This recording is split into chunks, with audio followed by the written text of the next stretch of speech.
4 new powerful scythes were added in the Siege of Paris DLC for Assassin's Creed Valhalla, and in today's video I'm going to be showing you exactly how to get these new amazing weapons so you can have some fun decimating your enemies like the Grim Reaper. The power attacks for this weapon are kind of ridiculous, and the sound effects when you really get in there and start getting some crits is really good. Now there are 4 of these added in the new DLC throughout Francia, and we're going to show you where each of these are located, and one of them you're definitely going to want to get. Now these scythes can also be dual wielded, which are actually quite fun to use as a dual wielding weapon, especially if you like that style of dual wielding 2 heavy weapons. They're actually seem to be a little bit faster when you use them as one weapon, but the heavy attack combo here with 2 of them is really good. So they are a lot of fun to use, and if you hold the left bumper, you'll do this like rotating slash with them. Not only does it do a ton of damage, but it breaks through your enemy's defenses too if they have shields, and can be really devastating. It's probably one of my favorite weapons to use right now for dual wielding, although we did get some one-handed swords in the Siege of Paris DLC as well. But it's really going to depend on your play style, but it's just a lot of fun just to completely smash through your enemy's defenses with these scythes and just ruin their lives. But regardless, let's go ahead and get into the locations for all these weapons now. Now for the first scythe, we're going to head to this location up here with the fast travel point next to Pontum Isera. Yeah, I know I'm probably going to mispronounce a lot of different names in this video, so you're just going to have to bear with me. Now, if we use Sunan, we can see somebody with a key right there. We're going to need to head to that location and steal that key. There's a couple different ways we can go about doing this.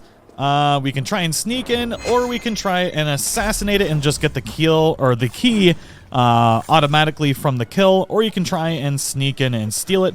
But I went for the easy route and just ran in, stabbed the dude in the face, and now we gotta head up to the main building, which is right up here. You can see the icon on the map, and if you use your ability here, you can actually see where the chest is. We're just gonna run right up to this door and unlock it with the key that we got. And sneak in here and grab the sweet new Bloodied Scythe. So the Bloodied Scythe looks pretty awesome and has a kill chance with light and heavy finishers on regular enemies with low health. We have 151 attack, 137 stun, speed 40, and crit is at 88. Now the chance is at 30% to kill when the health is below 30%. It's an interesting weapon, but we do still have a couple others to review. For the next weapon, we're going to head northeast from the location we were just at to the town of a name I cannot pronounce. But what we want to do is try and avoid the people as much as possible, which really isn't too bad, especially if you're using your sight there. And you can see that we've got a key in this building. Now, if we climb right up this side here, we should be able to sneak in and grab this key. Come on, Eivor, hop off. And the key should be right on the bedside table here. Then we need to head around the back of this building. If you're using Sunan, you can see that there's this little covered hatch. We're going to need to break through that hatch and drop down into like the basement of this building. You can sneak through the flowers around back to assassinate the guard that's standing here. And then once that guard is taken care of, all you need to do is just actually shoot this open. Now we just got to use that key that we acquired to unlock this door. And of course, there's another rat swarm inside of here. So we need to spook this rat swarm away. I think we need to bust this stupid thing right here. Oh, come on, rat swarm. Get out of here. Yeah, you need to bust that crate so that way you can scare the rat swarm into there, which is a little bit of a pain sometimes because you can't actually hit it with the scythe. You might want to use the bow. Come on, rats, get out of here. There we go. And then we just need to move this out of the way. And just inside of here is the next scythe. The sweet, wretched Scythe.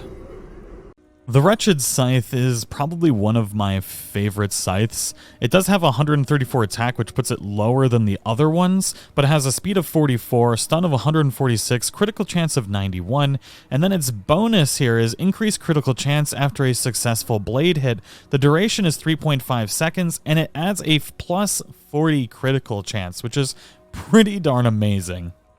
For the next scythe, we're going to have to go to good old Paris. We're going to go to the flooded slums here.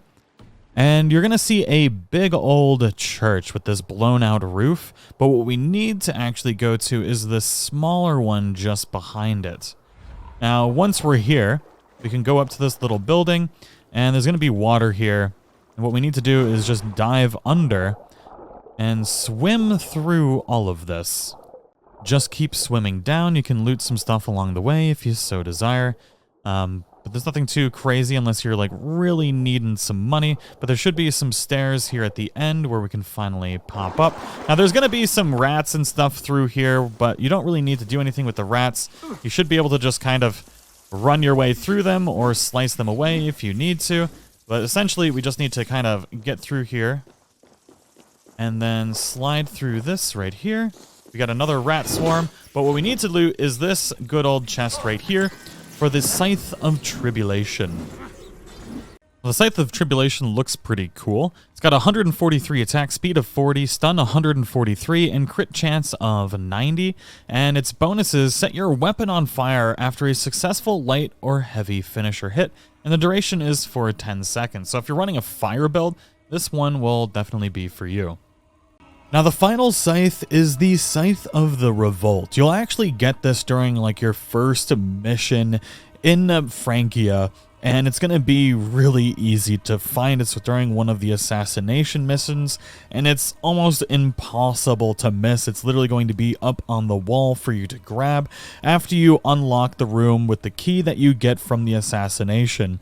Now, this weapon is pretty good. It's got 134 attack, speed 44, stun 146, critical chance at 88, and its bonus is increased speed when surrounded by 3 or more enemies. The bonus endures for 5 seconds after it's no longer active, so you get a plus 20 speed. So my favorite scythe is definitely the Wretched Scythe. It looks freaking cool, and I really like running these critical chance builds. So this one is definitely the one for me. My second favorite, I don't know if it's the Bloodied Scythe because of the amount of damage that it has, but the scythes in general are just really, really cool weapons. I'd love to know which one you like the most, or if you're going to use them at all in any of your builds. I know we do have the one-handed swords, which are in the game now, which are pretty darn cool. Although the Scythe of Tribulation that catches on fire is actually pretty cool as well, especially if you're running one of those builds that heals you every time you do damage. But regardless, I do hope you all enjoyed today's video. Thank you so much for watching, and I'll see you all in the next one.